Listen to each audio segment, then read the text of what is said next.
Hello everyone, आपका स्वागत है हमारे इस चैनल पर। कल मैंने आपको पूर्ण प्रतियोगिता बाजार और एकाधिकार प्रतियोगिता बाजार के बीच अंतर बताया था। आज मैं आपको बताऊंगी एकाधिकार बाजार मतलब मोनोपोली, एकाधिकारी प्रतियोगिता बाजार मोनोपोलिस्टिक कंपटीशन मार्केट के बीच अंतर। एकाधिकार बाजार और एकाधिकारी प्रतियोगिता बाजार के बीच अंतर मैंने बताया था ना आपको अंतर कैसे लिखना है। तो शुरू करते हैं फर्स्ट पॉइंट से। सबसे पहले हमें क्या लिखना है, अंतर का आधार की हम किस आधार पर क्या करें अंतर। ये क्वेश्चन HPSC बोर्ड में बहुत बार आया हुआ है, इंपॉर्टेंट क्वेश्चन है। 2008 में आया, 12 में आया, 13 में, 14 में, 15 में भी आया है ये क्वेश्चन। 6 मार्क्स के अंडर ही आएगा आपका ये क्वेश्चन, जरूर करके जाना है आपको एग्जाम के पॉइंट ऑफ व्यू से, बहुत इंपॉर्टेंट है।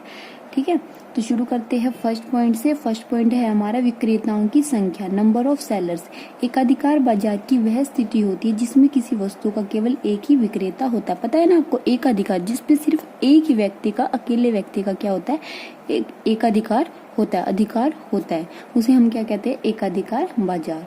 तो इसमें क्या होता है, विक्रेताओं की संख्या क्या होती है, एक होती है, एक ही विक्रेता होता है। लेकिन एकाधिकारी प्रतियोगिता बाजार की वह स्थिति होती है जिसमें किसी वस्तु के बहुत सारे, लेकिन एकाधिकार प्रतियोगिता में क्या होता है, बहुत सारे विक्रेता होते हैं। इसके डिफरेंस के पॉइंट मैंने जो कल डिफरेंस बताया था मोस्टली सेम पॉइंट है, सिर्फ आपको यही याद रखना है। ठीक है, एकाधिकार बाजार का तो आपको पता ही, जिसमें एक विक्रेता होते हैं। एकाधिकारी प्रतियोगिता में बहुत सारे विक्रेता होते हैं। वस्तु की प्रकृति, इसमें क्या होती है, समरूप वस्तु हो भी सकती है और नहीं भी हो सकती है, पॉइंट मैंने आपको कल भी बताया था।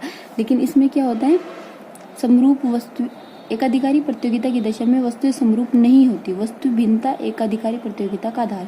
इसमें क्या होती है, वस्तुएं अलग अलग होती है, समरूप नहीं होती। इसमें समरूप हो भी सकती है और नहीं भी हो सकती है। ठीक है, कीमत नियंत्रण, एकाधिकार की दशा में एकाधिकारी पर कीमतों का पूर्ण नियंत्रण होता है। मतलब जब चाहे वो कीमत को बढ़ा सकता है और जब चाहे कीमत को घटा सकता है, उसका स्वयं का एकाधिकार, अकेले का अधिकार है। लेकिन एकाधिकारी प्रतियोगिता की दशा में फर्मों का कीमत पर आंशिक नियंत्रण हो सकता है। मतलब कुछ हद तक वो अपने क्या है, प्राइस को क्या कर सकती है, नियंत्रण कर सकती है।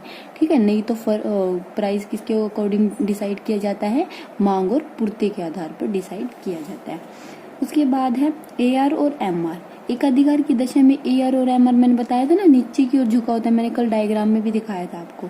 लेकिन एकाधिकारी प्रतियोगिता की दशा में AR और MR नीचे की ओर झुकी होती है और अधिक लोचदार, मतलब और ज्यादा झुकी होती है। इसमें थोड़ी कम झुकी होती है AR और MR, इसमें जैसे इसमें तो थोड़ी ऐसी शेप होगी उसकी थोड़ी, और इसमें क्या है, थोड़ी और नीचे से खुली होगी। ठीक है, उसके बाद है लॉन्ग टर्म प्रॉफिट, मतलब दीर्घकालीन नाम। एकाधिकार की स्थिति में फर्मों को क्या है, लंबे टाइम में बहुत ज्यादा लाभ होता है, सुपर नॉर्मल प्रॉफिट उनको हो जाता है।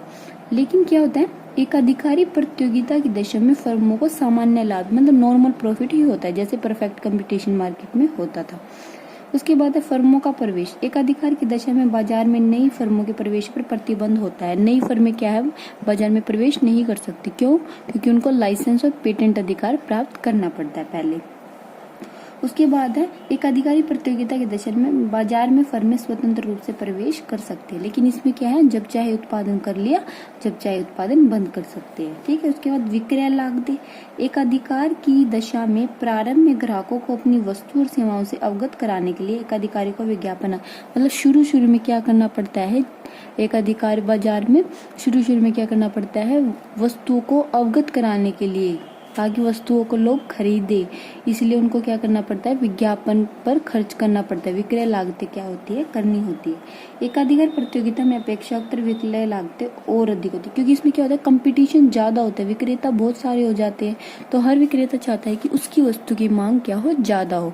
इसलिए क्या करते हैं, सभी विक्रेता अपनी वस्तुओं का अलग अलग एडवर्टाइजमेंट देते हैं, अच्छी एडवर्टाइजमेंट देते हैं, ताकि उनकी वस्तु की क्या हो, बिक्री ज्यादा हो। उसके बाद है उद्योग, लास्ट पॉइंट है आपका।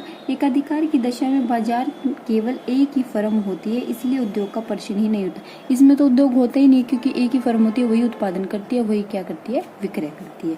लेकिन क्या होता है, एकाधिकारी प्रतियोगिता की दशा में बहुत सारी फर्मों के लिए उद्योग शब्द के स्थान पर समूह शब्द का प्रयोग किया जाता है। मतलब होता तो वो उद्योग है, लेकिन उसकी जगह किस वर्ड का यूज करते हैं हम, समूह का।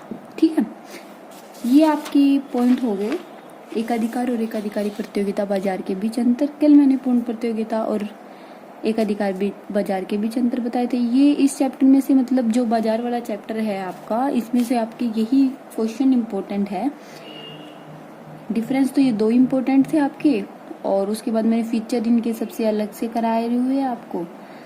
और अगर आपको फिर भी कोई डाउट है तो आप मुझे कमेंट बॉक्स में कमेंट कर सकते हैं। कॉमर्स से रिलेटेड आपको किसी भी टॉपिक में डाउट है तो आप वो भी मुझे कमेंट बॉक्स में कमेंट कर सकते हैं। वीडियो पसंद आए तो वीडियो को लाइक, चैनल को सब्सक्राइब कीजिएगा। Thank you for watching my video.